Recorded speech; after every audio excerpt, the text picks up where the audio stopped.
मेरे गुरुदेव श्री परमहंस योगानंद जी। जानने से पहले वीडियो को लाइक और चैनल को सब्सक्राइब कीजिए। श्री रामकृष्ण परमहंस जी। श्री रामकृष्ण परमहंस जी का जन्म 18 फरवरी 1836 को कमरपुकुर, भारत के पश्चिम बंगाल राज्य में हुगली जिले के आरामबाग उपखंड में गोगट 2 CD ब्लॉक के एक गांव में खुदीराम तथा चंद्रमणि देवी बंगाली ब्राह्मण के घर पर हुआ था। उनके जन्म का नाम गदाधर चट्टोपाध्याय था। वह 19वीं सदी के बंगाल में हिंदू रहस्यवादी, संत और धार्मिक नेता थे। श्री रामकृष्ण जी ने कम उम्र से ही आध्यात्मिक आनंद का अनुभव किया और देवी काली, तंत्र, भक्ति और अद्वैत वेदांत के प्रति समर्पण सहित कई धार्मिक परंपराओं से वह प्रभावित थे। दक्षिणेश्वर काली मंदिर में एक पुजारी के रूप में उनके रहस्यमय स्वभाव और परमानंद से धीरे धीरे विभिन्न आध्यात्मिक शिक्षकों, सामाजिक नेताओं और अनुयायियों को आकर्षित करते हुए उन्हें व्यापक स्वीकृति प्राप्त हुई। उन्होंने अंततः शिष्यों को सिखाया जो बाद में मठवासी रामकृष्ण आदेश का निर्माण करेंगे। वह आमतौर पर बंगाली कुलीनों और धार्मिक मंडलियों के प्रति श्रद्धा रखते थे, जिसके कारण उनके प्रमुख शिष्य स्वामी विवेकानंद ने रामकृष्ण मठ की स्थापना की, जो मठ और गृहस्थ भक्तों के लिए आध्यात्मिक प्रशिक्षण और रामकृष्ण मिशन को दान, सामाजिक कार्य और शिक्षा प्रदान करने के लिए प्रदान करता है। रामकृष्ण जी को परमहंस की उपाधि दी गई है। बहरहाल बता दें कि यह उपाधि केवल उन्हीं को मिलती है जो अपनी इंद्रियों को वश में कर लेते हों, जिनके पास असीम ज्ञान का भंडार हो। यही उपाधि रामकृष्ण जी को प्राप्त हुई और वह रामकृष्ण परमहंस कहलाए। रामकृष्ण परमहंस ने कई सिद्धियों को प्राप्त किया था।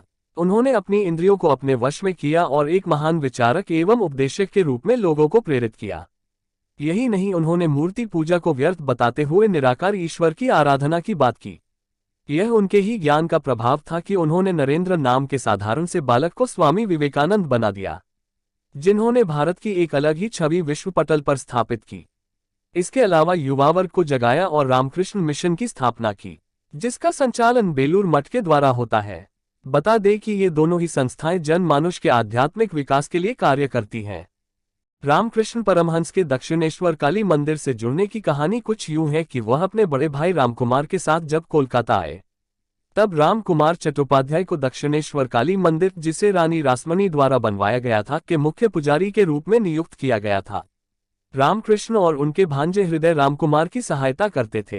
रामकृष्ण को देवी प्रतिमा को सजाने का दायित्व सौंपा गया था, लेकिन रामकुमार के निधन के बाद ये जिम्मेदारी रामकृष्ण को सौंपी गई। बताया जाता है कि वह अधिकतर मां काली की मूर्ति को ही निहारते रहते। रामकृष्ण परमहंस मां की मूर्ति को अपनी माता और संपूर्ण सृष्टि की माता के रूप में देखने लगे। कहा जाता है कि श्री रामकृष्ण को काली माता के दर्शन ब्रह्मांड की माता के रूप में ही हुए थे। रामकृष्ण ने इस बारे में बताया कि घर, द्वार, मंदिर और सब कुछ अदृश्य हो गया, जैसे कहीं कुछ भी नहीं था, और मैंने एक अनंत तीर विहीन आलोक का सागर देखा। ये चेतना का सागर था। जिस दिशा में भी मैंने दूर दूर तक जहां भी देखा, बस उज्जवल लहरें दिखाई दे रही थी, जो एक के बाद एक मेरी तरफ आ रही थी। बता दें कि रामकृष्ण परमहंस ने तोतापुरी महाराज से अद्वैत वेदांत का ज्ञान प्राप्त किया। इसके बाद ही संन्यास ग्रहण स्वामी विवेकानंद जी रामकृष्ण जी को परमहंस की उपाधि दी गई है। बहरहाल बता दें कि यह उपाधि केवल उन्हीं को मिलती है जो अपनी इंद्रियों को वश में कर लेते हों, जिनके पास असीम ज्ञान का भंडार हो। यही उपाधि रामकृष्ण जी को प्राप्त हुई और वह रामकृष्ण परमहंस कहलाए। रामकृष्ण परमहंस ने कई सिद्धियों को प्राप्त किया था।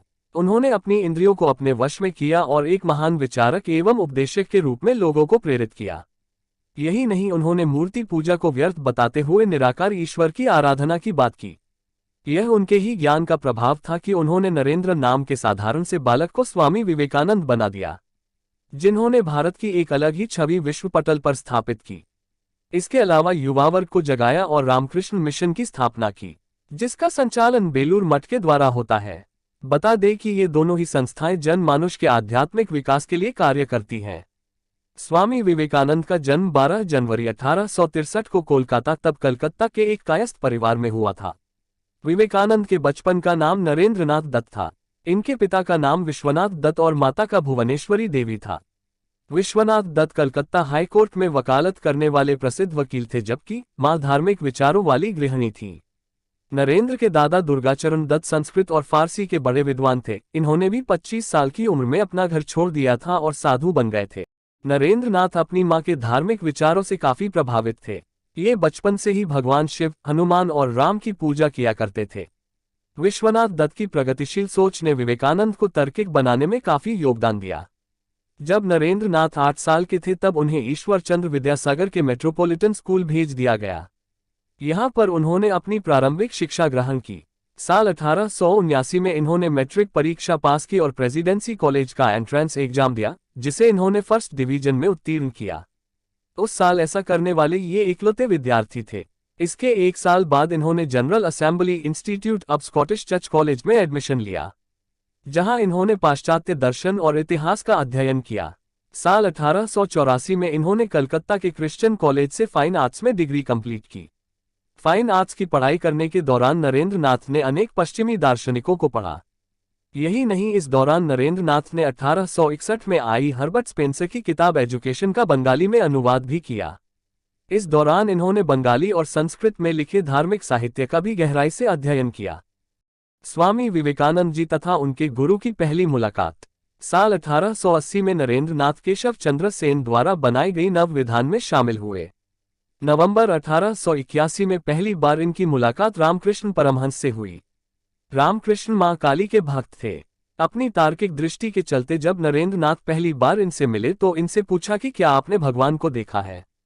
नरेंद्र के इस सवाल के जवाब में रामकृष्ण ने कहा कि हाँ, मैंने भगवान को देखा है, ठीक उसी तरह देखा है जैसे मैं तुम्हें देख रहा हूँ।